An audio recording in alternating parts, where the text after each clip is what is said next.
That painting was in fact of Cluny House, the home of the French family here in the very heart of Ireland, in County Roscommon. It's about roughly halfway between the two little villages of Tulsk and Elphin. The painting was in fact by one of the children, William Percy French, and it was he in later life was to leave us a heritage of prose, poems, parodies, marvellous watercolours, all of which he incorporated at one time in his life in a one-man show which he travelled throughout the world. Now, there may be only the stones left of the building, but believe me, the memory of Percy French and his wonderful songs and all his other talents will last forever. Oh, Mary, this London's a wonderful sight. When he came for Kitty, she was married to McVitie, and McGee had appropriated Jane. Come home, Paddy Riley,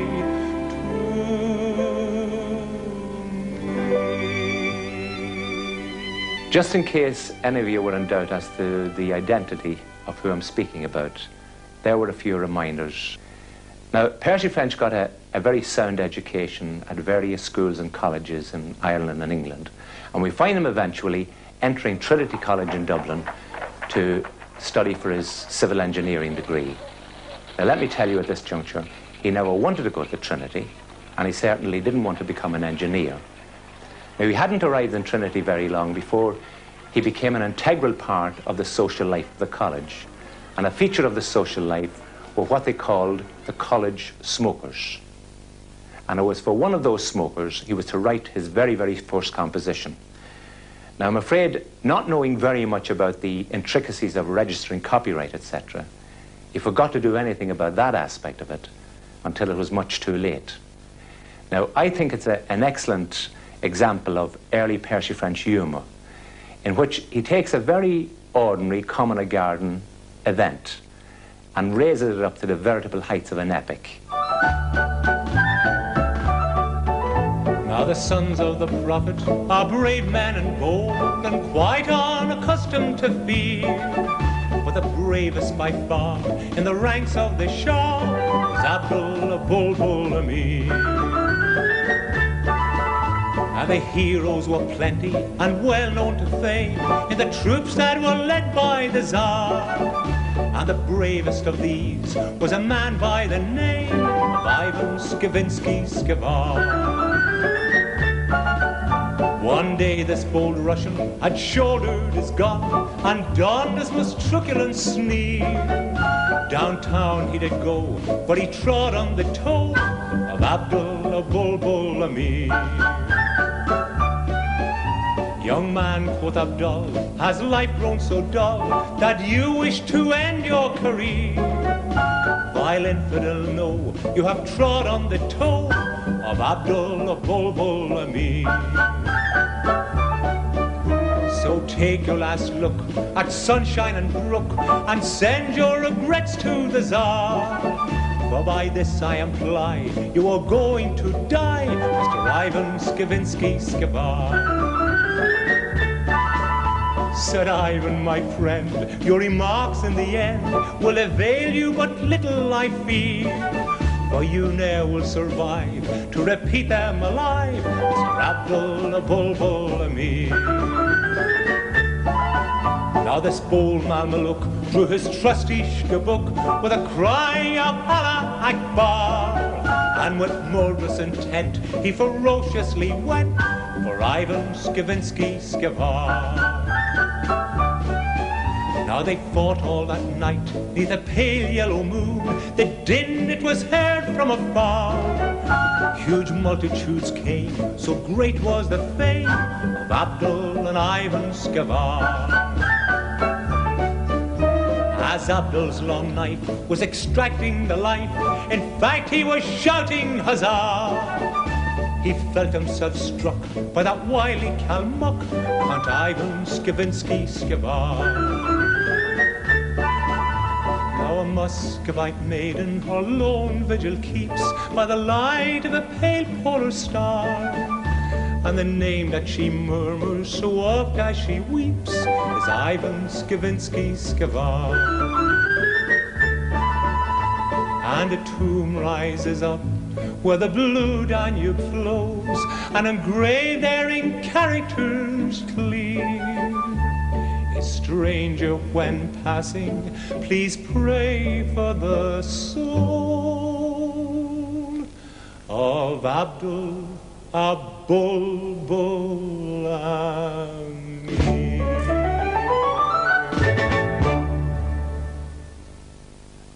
Well, he did eventually get his degrees. He got his BA and his civil engineering degree. And he got a job as an apprentice with a Dublin firm, and eventually went to Cavan with the County Cavan Board of Works, where he was going around surveying claims that had been made for drainage. Those years in Cavan, I believe, were the most formative of his life, because it was then that he really became aware for the first time of all the colourful characters that were to inspire so many of his songs and so many of his compositions. When Percy French walked and lived in this lovely area here, his main mode of transport was the jaunty car or the sidecar. And naturally through the years he got into the habit of using the same jarvey. His name was Paddy Riley. Now, the strange thing about it is Paddy Riley remembers very little about Percy French, or rather remembered very little about Percy French. He never mentioned Percy French. But even now, when he'd hear the song, Come Back Paddy Riley to Ballyjinsdup, he knew it was about him, didn't he? Well, I never knew of him very much to pass much remarks about it. But there was a man living down here. He was, the name of Joe Ford. He was an ex-policeman. And his son, well, he's dead now, Pappy Ford, used to sing the song. And he'd often come.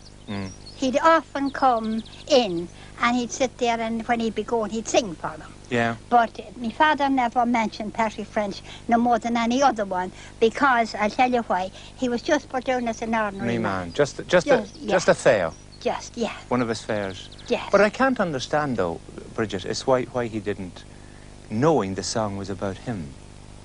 You know, he must have known. He was the only Paddy Riley in Ballyjinsdup, and he must have known the song was about him. He knew all that, but he didn't give it much heed. Didn't matter a damn. Didn't matter a damn, no. Years later, when Percy French came back and found out he wasn't here, he wasn't on the Jarvies anymore. I'll tell you what he done. He went for a load with 2 horses and carts for a load to a station in Oldcastle. And he got off the cart, tied the horses to something above an Oldcastle, and got in on the train and headed over to Scotland. And just left? Yeah, he left the horses there and went off. The Garden of Eden has vanished, they say, but I know the lie of it still. I turned to the left at the bridge of the Nay, and stopped when halfway to Cootill. 'Tis there I will find it, I know sure enough, when fortune has come to my call. The grass, it is green around Ballyjinsdup, and the blue sky is over it all. And tones that are tender and tones that are gruff come whispering over the sea. Come back, Paddy Riley, to Ballyjinsdup. Come home, Paddy Riley, to me.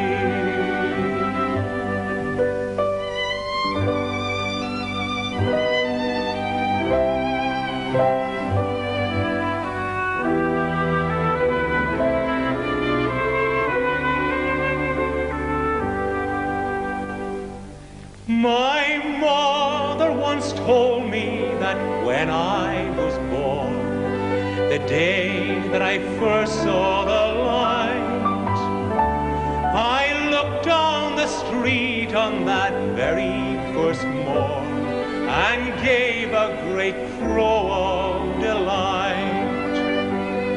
Now most newborn babies appear in a huff and start with a sorrowful squall. But I knew I was born in Ballyjamesduff, and that's why I smiled on them all. The baby's a man now, he's toil-worn and tough, still whispers, come over the sea. Oh, come back, Paddy Riley, to Ballyjamesduff. Come home, Paddy Riley, to me. During his lifetime, Percy French travelled throughout the length and breadth of Ireland, and he usually stayed in private homes, guest houses, boarding houses, hotels. Now, here's a little letter he wrote from a hotel, a very imposing one, I might add. It was the Central Hotel in Ballybunion in County Kerry, and it was a letter to his wife. And he writes, I enclose £10. I think Ballybunion will be good. We drove from Tarbert, which is the ferry, on Saturday, and the horse broke down about 2 miles from Ballybunion. We transferred our luggage to a turf cart and arrived ingloriously at the Central Hotel. Now, I'm afraid all the hotels that he stayed at weren't as imposing as that, and some of them, in fact, you could only term, let's put it, quaint. Now, one owner of one of these really did exist, genuinely, and Percy French called him my friend Finnegan. He writes, when an artist goes to sketch in the west of Ireland, there's very often trouble in finding a suitable place to stay in. Now, there are lodgings that advertise bed and board for 5 shillings, but you can't tell very often which is the bed and which is the board. Now, generally, I put in a night at Peter Finnegan's hotel. Now, Peter is a very important man in the locality and a very, very dear friend of mine. And though his 4-poster bed is really a tripod, because you see, it needs the lace taste of the windowsill to make it a permanent structure. And though by long usage, the hens have established a right of way through the coffee room, these little drawbacks count for nothing. For Peter, to me, is a permanent joy. For instance, we were both looking out of the window one day at a brand new house being built, when Peter remarked to me, you know, it would be a great addition to that house if that gable end was taken away.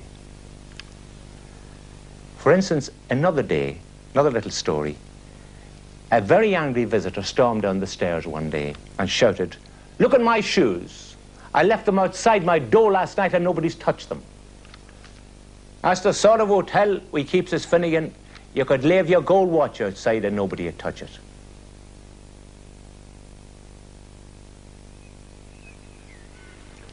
When Percy French travelled throughout Ireland, he obviously kept his heart and his eye wide open. For instance, something happened up here in Donegal, which he tells us went something like this. He says, I was painting out in the wilds of the bogland near Falcarra, up in County Donegal, when an old woman came out of a cottage with, as she said, a cup of tea and a bite of griddle cake for the desolate stranger who was sitting out like a snipe in the bog. Well, he was chatting to her for a while, and of course he had remarked on how the countryside of Ireland at that time seemed to be literally made up of old people and children, with the youth of Ireland having been forced to emigrate. He just happened to say to her, he said, you know, he said, isn't it really beautiful around here? She says, I suppose it is, but you know, it's lonely living when the childer is away. He began to realize the emptiness, the loneliness of that woman's life without the children that she might never see again. And he wrote a little piece that I loved so much that I set it to music. And he called it An Irish Mother. Ah, we slip drawing water, the old man at the plough. No grown-up son or daughter, that's the way we're farming now. No work and little pleasure,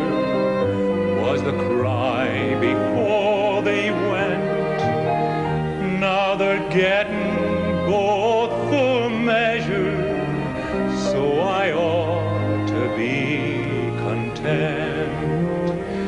Great wages men are given in that land beyond the sea, but 'tis lonely, lonely living when the childer is away.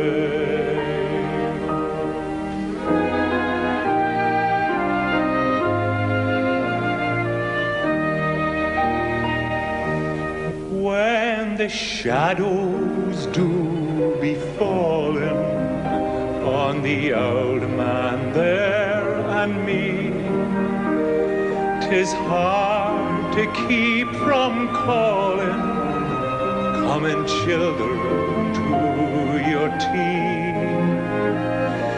I can almost hear them coming, Mary Kate and little Con.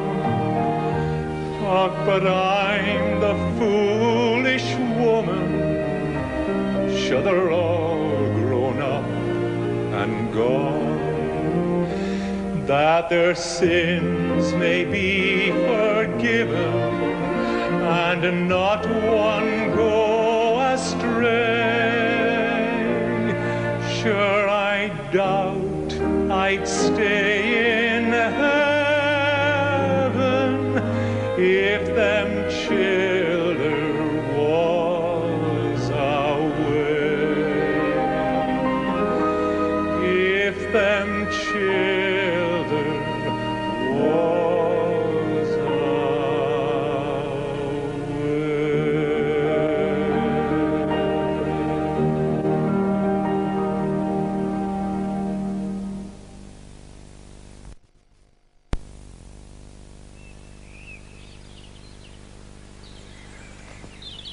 Through the centuries, great dances and balls and banquets were held in the palaces of the crowned heads of Europe. But all of those have been forgotten years ago. But one was held here quite a time ago, and it'll be remembered for many centuries to come, believe me. It's hard to believe it in those little mud ruins on which I'm standing. Now, Percy French visited this area very often, and he stayed in a house up on the hill there with a certain family called the Godleys. And the episode that was to inspire his song is remembered by a friend of mine, Robbie Patterson, who lives in that house now. And this is how it went. He happened to be here, entertaining the Godleys, and he heard about this Phil Riley. He heard about him being poor, and they called him Phil the Fluter. Yeah. He lived not very far from here, and Percy French heard about this ball they were getting up, or a hoolie as they called it, and he went to it. I come back up here to Godley's and he wrote the song, Fiddle Fluter's Ball. Yeah. And he sung it for the first time going to the station. Well, the stories may vary about what happened in this mud and stone hut here, but Percy French's version went something like this. He said, and I'm quoting him verbatim, by the way, "I was staying in Drummichan at the time, which is the Godleys' home near Carrigallen. One evening, the Reverend James Godley came in after one of his long walks and told me how he had met the local flute player and how he had paid his rent. 'I've paid up all my arrears, your reverence,' says Phil the fluter, for as you may have guessed, 'twas himself that was in it. 'And how did you manage that?' said his reverence. 'Well, I give a ball,' says Phil. 'A ball?' said his reverence. 'Now, if my family asked me to give a ball, I'd have to put me hand in my pocket. And I think I keep it there,' he added thoughtfully. 'Ah, well,' said Phil, 'you'd make a hole in a couple of pound giving your kind of ball, for you'd have to have a young lady to play the piano, and cake, and sandwiches, and other combustibles. Now, when I give a ball, I clean out me cabin, and I lock up any further drink in the cupboard. Then I put me hat behind the door, and the neighbours come in bringing their suppers with them, and each one putting a shilling or two in the hat. And this is the bit I like. Then I cock me leg over the dresser, I throw me top lip over the flute, and I twitter away like a hatful of larks, and there they stay, leaping like hares till 2 in the morning. Have you heard the fella fluter from the town of Ballymuck? The times are going hard with him, in fact the man was broke. So he just sent out a notice to his neighbours, one and all, as to how he liked the company that evening at a ball. When writing out, he was careful to suggest to them that if they found a hat of his convenient to the door, the more they put in, whenever he requested them, the better would the music be for battering the floor. With the toot on the flute and the twiddle on the fiddle, hopping in the middle like a heron on a cradle. Up, down, hands around, crossing to the wall. Oh, hadn't we the gaiety at Phil the Fluter's ball?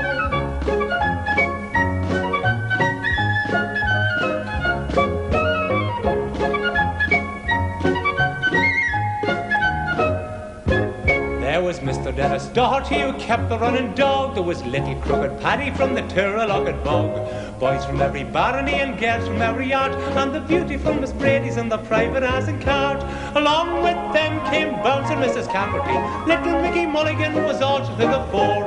Rose Suzanne and Margaret Rafferty, the flower of Ballybunion and the pride of Petrivore. With the toot on the flute and the twiddle on the fiddle, up and in the middle like a heron on a griddle. Up, down, hands around, crossing to the wall. Oh, hadn't we the gaiety at Phil the Fluter's ball?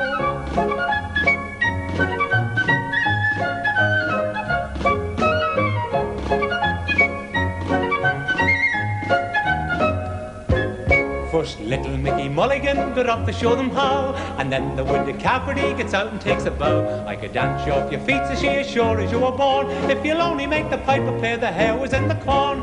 Phil plays up to the best of his ability. The ladies and the gentlemen begin to do the share. Faith and Mick, 'tis you that has agility, and we got a Mrs. Cafferty, you're leaping like a hare. With the toot on the flute and the twiddle on the fiddle, up and in the middle like a heron on a griddle. Up, down, hands around, crossing to the wall. Oh, hadn't we the gaiety at Phil the Fluter's ball?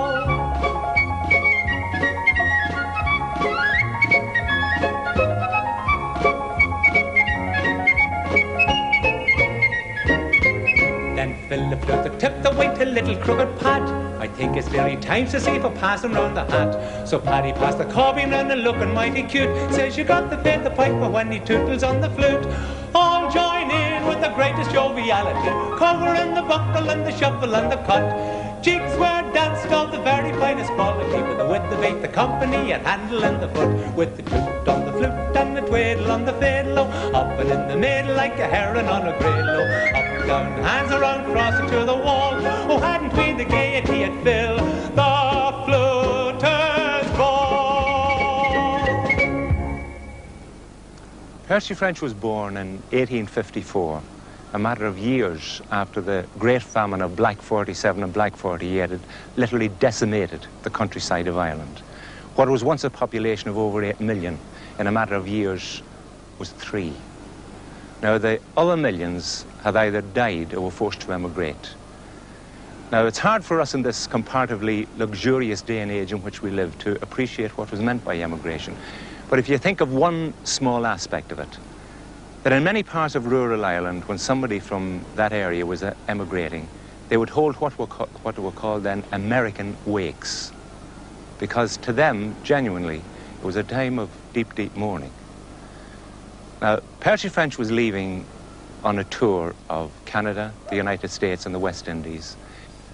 Now, a little episode happened to him on board that ship. They were all standing along the rail, watching the coastline of Ireland receding further and further into the distance. And he happened to hear one young Irish lad remark to another, "You know, Mick, they'd be cutting the corn in Creeshla today."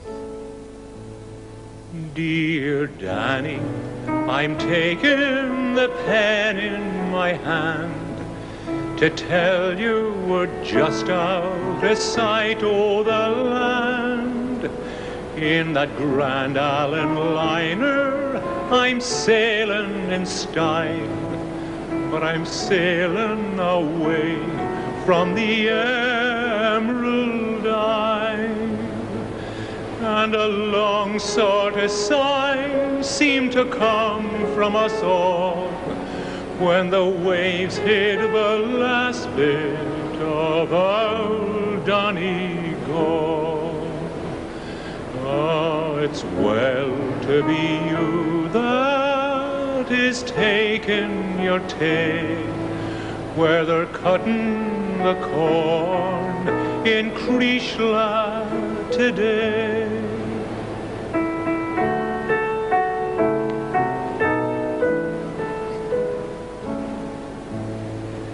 There's a woman on board who knows Katie by sight, and we talked of old times till they put out the light. I'm to meet the good woman tomorrow on deck, and we'll talk about Katie from this to Quebec.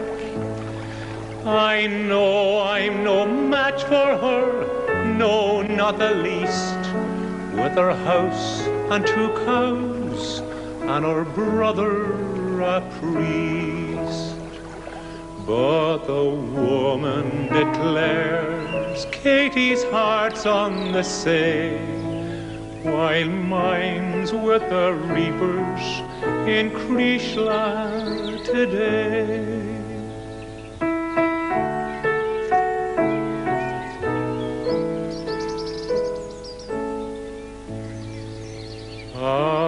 Goodbye to you, Danny, no more's to be said, and I think the salt water's got into me head, for it drips from me eyes when I call to my mind the friends and the calling I'm leaving behind. But still she might wait when I bade her goodbye. There was just the least taste of a tear in her eye, and a break in her voice when she said, you might stay, but please God you'll come back to old Creeshla someday.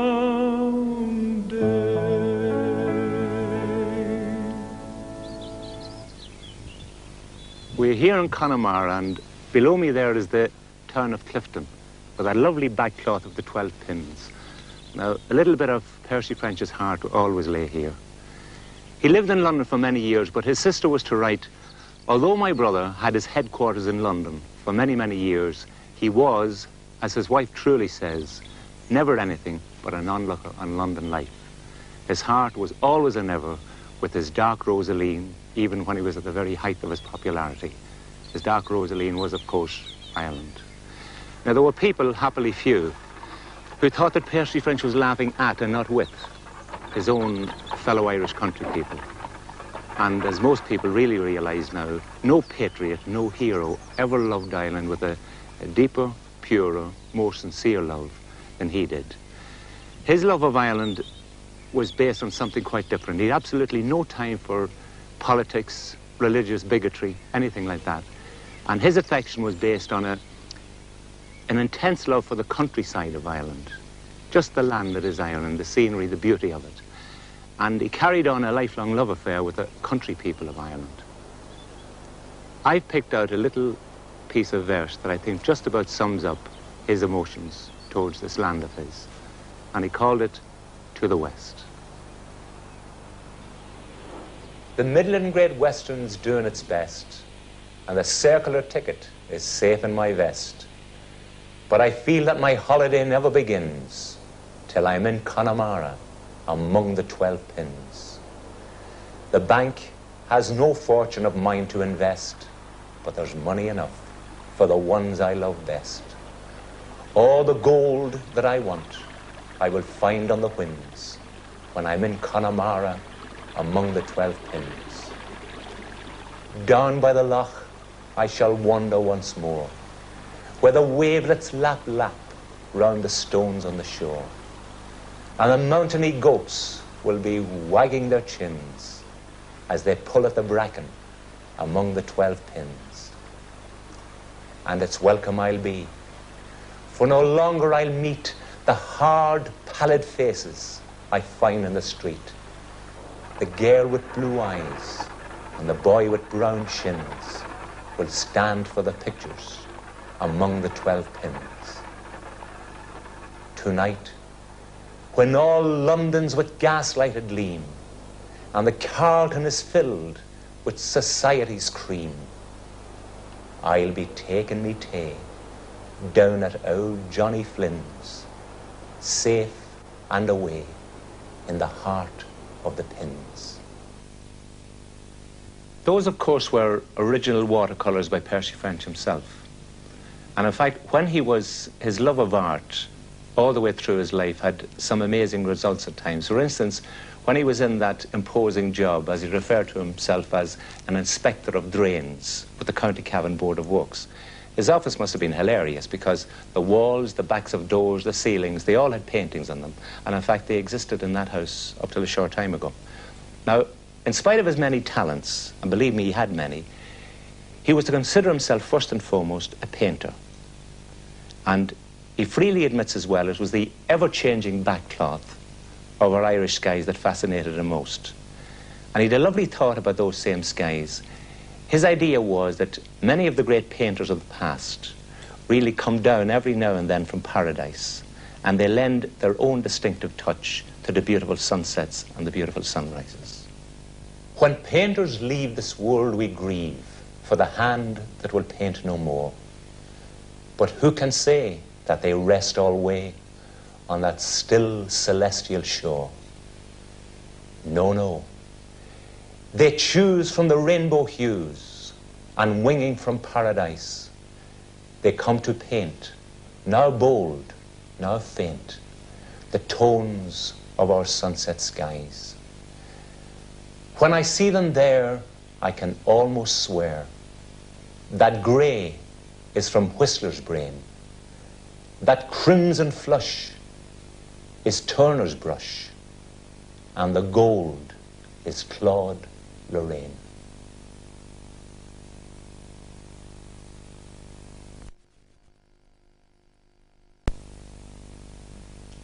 Sadly, we haven't got time to go in depth into Percy French's life, but we do have time for a few little glimpses into it. For instance, he left getting married until well into his 30s, in fact, but when he did fall in love, he did it properly. He fell in love with a very beautiful girl called Etty Armitage Moore. And when he found out his wife was expecting a baby, believe me, his happiness was complete because he loved children. And in fact, he was to say himself, I was born a boy and I've remained one ever since. And in fact, if he arrived in a house where there were children, this is true, the adults could forget about him altogether. In next to no time, he'd be on all fours on the floor playing games with them, singing to them, entertaining them. And then later in life, when he did have children, he certainly knew how to communicate, even in letter. Here's a little letter he wrote to the children, and he could adapt his style to it. For instance, here it is, Friday. And he has, dear girl mouse, which is what he called his daughter Joan. I saw waves, and it goes on, as big as a house. Can you swim like a frog yet? I am, horrible pun, coming back next week. And it finishes off, your loving father. Sadly, the day following their first wedding anniversary, his wife, Etty, or as he called her, his little ray of sunshine, died in childbirth. The baby only living for, I think it was a matter of a few days. Now, loving children as much as he did, as I told you, and loving his beloved Etty, he was absolutely shattered. His world just collapsed around him.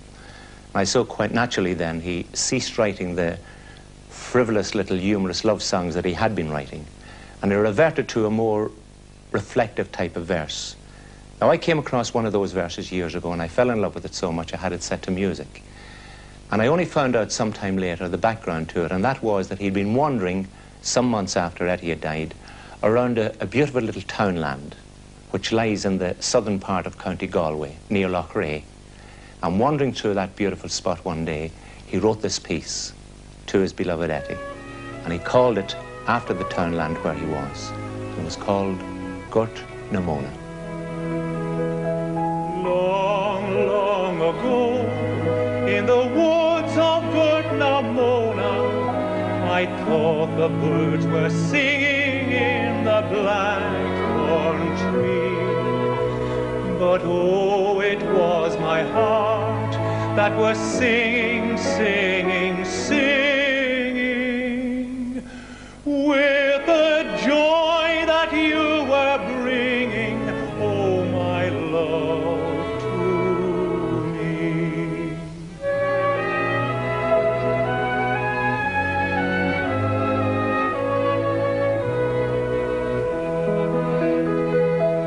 Long, long ago, in the woods of Gurt Namona, I thought the wind was sighing round the blackthorn tree. But oh, it was the banshee that was crying, crying, crying. And I knew my love was dying far across the sea.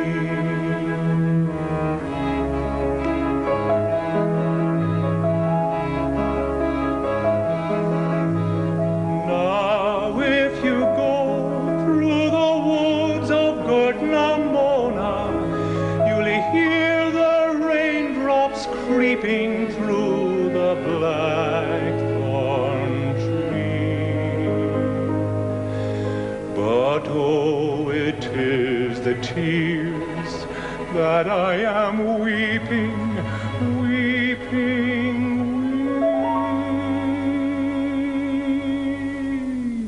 weeping,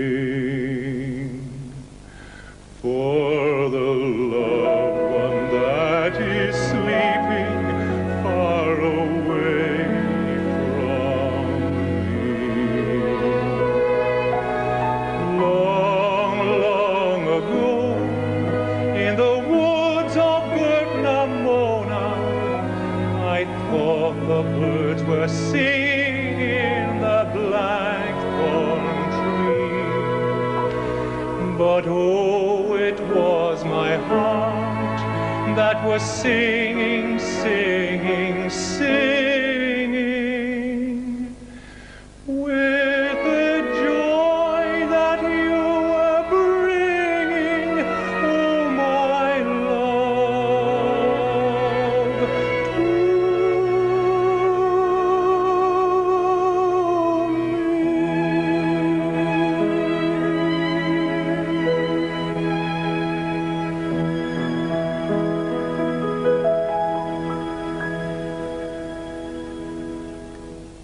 It's said of Percy French that he rarely took life or himself too seriously. And what I like about him, I must admit, I'm very partial to his sense of humour, particularly his parodies. Now, he parodied many things, but especially I'm fond of his parodies of nursery rhymes. Now, what he would do was, he would take an ordinary common garden nursery rhyme, and he would rewrite it as he visualised it might have been written by a famous poet. For instance, this is how he thought that earth-shattering epic, Little Bo Peep, might have been written by William Wordsworth. So here it is, Little Bo Peep by William Wordsworth. I walked with her upon the hill. Her grief was very deep. Her tears were running like a rill, for she had lost her sheep. What were they like, my gentle maid? Were they some special kind? They all had heads in front, she said, and all had tails behind. Their bodies were between the two, their mouths were full of teeth, and this perhaps may prove a clue. Their legs were underneath.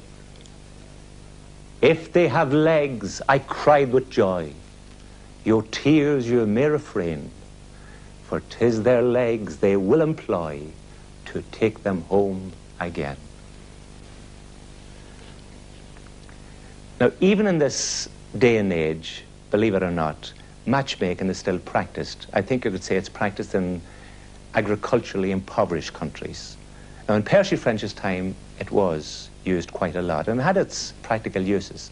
An instance of it would be, say, where you had two small neighbouring farms, and the owners of the farms would like to see them united into a larger unit. So what they tried to do was they tried to wangle to marry off the eldest son in one to the eldest daughter in another. And half the time, you know, the poor devils themselves had no say in the matter at all. Now, Percy French saw the potential humour in this, and he wrote this next little piece that tells of one farmer who's got a problem. And his problem is this. He's been left with two marriageable daughters on his hands. And the difficulty is this, that one of the daughters is very, very good looking, but her sister, I'm afraid, is no oil painting.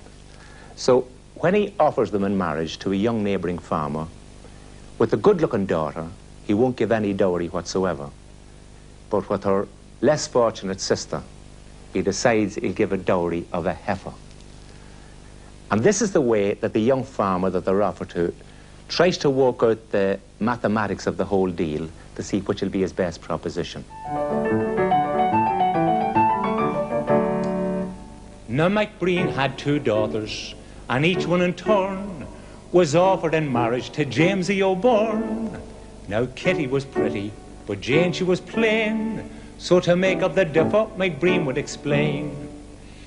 He'd give the best heifer he had in the land as a sort of a bonus with Jane, understand? But then Kitty would charm the birds off a bush, and that left the lad in a horrid nonplush. Now there's no denying Kitty was remarkably pretty, though I can't say the same for Jane. But still there's not the differ of the price of a heifer between the pretty and the plain. Entirely bothered was Jamesy O'Byrne. He thought that he'd give the schoolmaster a turn. Says he, to wed Kitty is very good fun, but a heifer's a heifer when all's said and done. A girl, she might lose her good looks anyhow, but a heifer might grow to an elegant cow. But still there's no price for the stock, do you mind? And Jane has a face that the devil designed. Now there's no denying Kitty was remarkably pretty, though I can't say the same for Jane. But still there's not the differ of the price of a heifer between the pretty and the plain. Now the schoolmaster said, with a great deal of sense, we'll reduce the two girls to shillings and pence. Add the price of a heifer, then Jane, I'll be bound, they'll come out on the top of a couple of pound. But still I'm forgetting that down in Glengall, sure the stock is just going for nothing at all.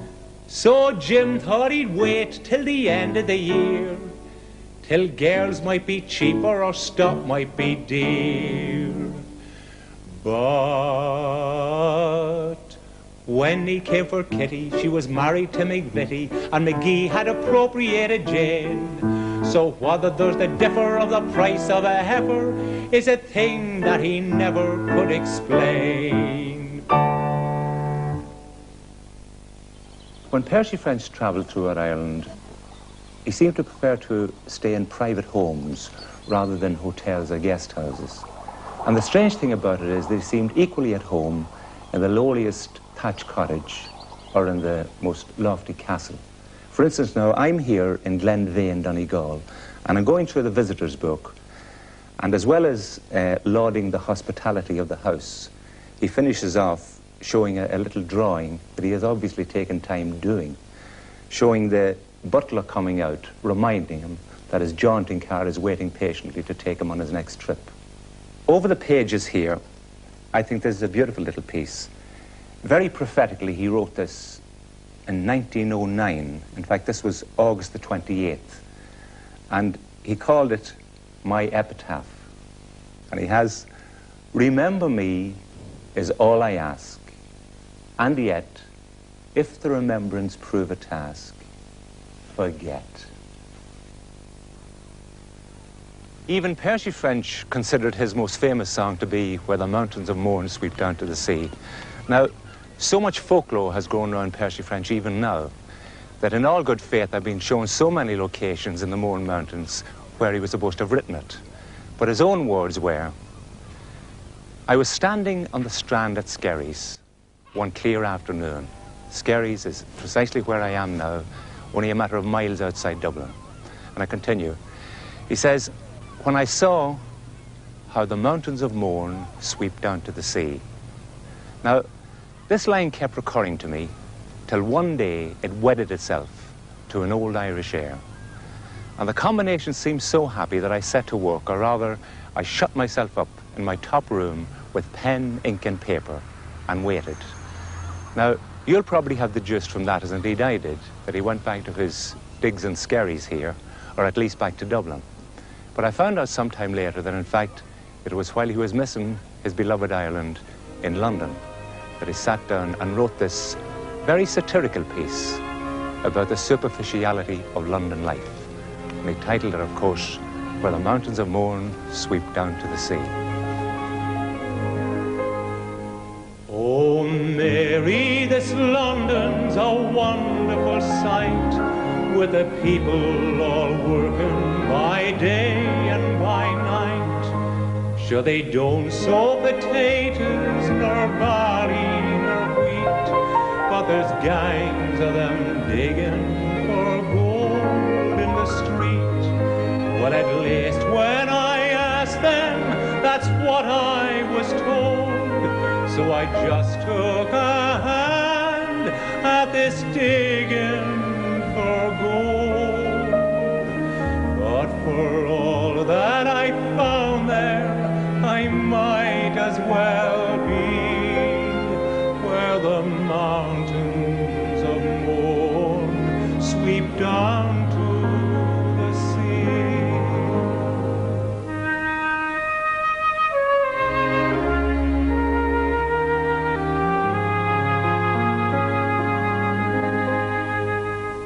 You remember young Peter O'Loughlin, of course. Well, he's over here now at the head of the force. I met him today, I was crossing the Strand, and he stopped the whole street with one wave of his hand. And there we stood talking of days that are gone, while the whole population of London looked on. But for all his great powers, he's wishful like me, to be back where dark Mourne sweeps down to the sea.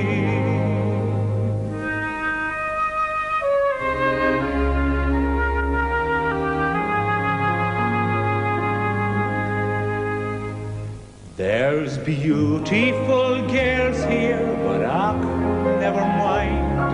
With beautiful shapes nature never designed, and lovely complexions, all roses and cream, as O'Loughlin remarked with regard to them same, that if at those roses ye venture to sip, sure the colour would all come away on your lip. So I'll wait for my wild rose that's way